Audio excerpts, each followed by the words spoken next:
فرزند زہرا یہ حالات برے ہیں.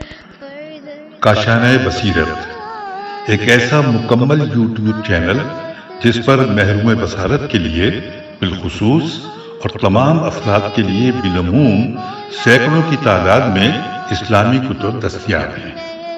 لہذا گزارش ہے کہ آپ اپنی ذمہ داری نبھاتے ہوئے کاشانۂ بصیرت کو سبسکرائب کرنے کے ساتھ ساتھ بیل آئیکن کو پریس کیجیے تاکہ آپ علم کے حصول کے ساتھ ساتھ مذہب اہل بیت کی اشاعت میں بھی اہم کردار ادا کرتے رہیں.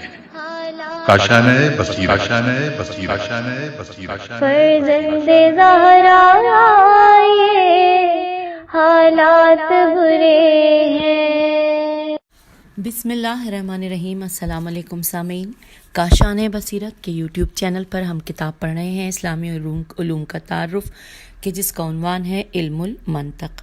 اس کے مؤلف ہیں آیت اللہ شہید استاد مرتضیٰ مطہری اور یہ ہے ریڈنگ کا پارٹ نمبر 2. ہم سبق نمبر 3 جس کا عنوان کلی و جزی سے ریڈنگ کا آغاز کریں گے جو کہ کتاب کے صفحہ نمبر 22 پر ہے. آئیے ریڈنگ کا باقاعدہ آغاز کرتے ہیں. لکھا ہے کہ منطق کی ایک دوسری اور مقدماتی بحث کلی و جزوی کی بحث ہے. ہجے کر کے بتا دیتی ہوں. کاف لام چھوٹی ہے و جیم زے حمزہ چھوٹی ہے. تو کلی و جزی کی بحث ہے. یہ بحث پہلے مرحلے میں ذاتی طور پر تصورات سے مربوط ہے. دوسرے مرحلے میں عرضی طور پر تصدیقات سے متعلق ہے، یعنی تصدیقات جیسا کہ بعد میں بیان ہوگا تصورات کی اتباع میں کلیت و جزیت سے متصف ہوتی ہے. کاف لام یتے و جیم زے حمزہ یتے سے متصف ہوتی ہے. اشیاء کے تصورات جنہیں ہم اپنے الفاظ میں اور اپنی زبان میں بیان کرتے ہیں دو طرح کے ہوتے ہیں، تصورات جزی اور تصورات کلی. تصورات جزی ان تصویروں کو کہتے ہیں جو صرف شخص واحد پر صادق آتی ہیں. ان تصورات کے مصداق میں کتنا اور کون جیسے الفاظ معنی رکھتے ہیں. سامعین یہاں پہ کتنا اور کون دونوں انورٹڈ کاما میں ہے. جیسے کہ معین اشخاص و افراد کے بارے میں ہمارا تصور، مثلا حسن، احمد، محمود. ہمارے ذہن کی یہ تصویریں صرف کسی فرد خاص پر صادق آتی ہیں. ان افراد کے حسن، احمد وغیرہ جیسے جو نام رکھے جاتے ہیں انہیں اس میں خاص کہا جاتا ہے. اسی طرح ہمارے ذہن میں شہر تہران، ملک ایران، اور پھر لکھا ہے کہ اسی طرح سے پہاڑ، مسجد، شاہ اصفہان کا تصور ہے. یہ تمام تصورات جزئی ہیں. جیم زے حمزہ چھوٹی ہے. ہمارے ذہن میں ان تصورات کے علاوہ کچھ دوسرے تصورات بھی ہیں اور انہیں بیان کرنے کے لیے کچھ نام بھی نہیں ہیں، جیسے انسان، آگ، شہر اور پہاڑ وغیرہ کا تصور، کہ ان مفاہیم کو بیان کرنے کے لیے ان کے نام استعمال کرتے ہیں اور ان ناموں کو اسم عام کہتے ہیں. اس قسم کے تصورات و مفاہیم کو کلی، کاف لام چھوٹی ہے، کلی سے تعبیر کرتے ہیں کیونکہ یہ مفاہیم بہت سے افراد پر صادق آتے ہیں، حتیٰ کہ ان میں لامتناہی افراد پر صادق آنے کی صلاحیت پائی جاتی ہے. عام طور سے اپنے روزمرہ میں ہمارا سروکار جزیات سے ہوتا ہے. ہم کہتے ہیں کہ حسن آیا، حسن گیا، شہر تہران میں بہت بھیڑ ہے، یا دماوند پہاڑ ایران کا سب سے اونچا پہاڑ ہے. لیکن جب ہم علمی موضوعات میں قدم رکھتے ہیں تو ہمارا سابقہ کلیات سے پڑتا ہے.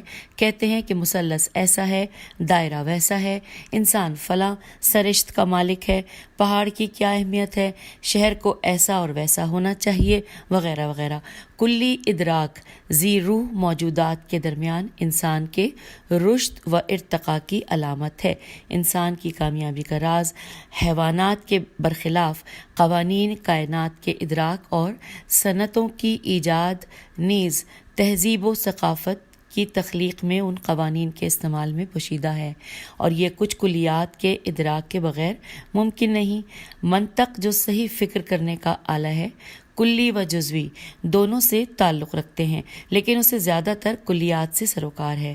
اب اگلی ہیڈنگ آ گئی ہے نصب اربع، نون سین بے الف رے بے عین ہے. لکھا ہے کہ جن مسائل کا جاننا ضروری ہے ان میں سے